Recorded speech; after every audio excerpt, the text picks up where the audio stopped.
எதனால உங்களுக்கு மாடு வளர்க்குறதுல ஒரு ஆர்வம் வந்தது? உங்களுக்கு இப்போ உள்ளது காலங்களில் வந்து போட்டி தொழிலில் ஏற்கனவே கொரோனா அந்த டைம்லாம் பார்த்தீங்கன்னா நிறையா பிஸ்னஸ் வந்து அடைக்கத்தான் சொல்கிறாங்க.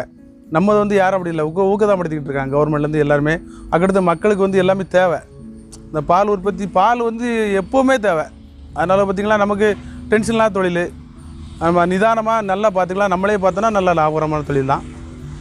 இப்போதைக்கு ஒரு நாளைக்கு எத்தனை லிட்டர் பால் எடுத்துகிட்டு இருக்கீங்க? இப்போ பார்த்தீங்கன்னா 12 24 லிட்டரு போயிட்டுருக்கு. பால் கறக்கிறதுலாம் எப்படி?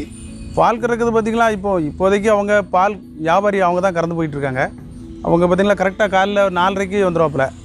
4:30க்கு வந்துட்டு அவங்களே பால் பீச்சிட்டு வீட்டுக்கு தேவையான மட்டும் நாங்கள் வச்சுக்கிட்டு இதெல்லாம் கொடுத்துருவோம்.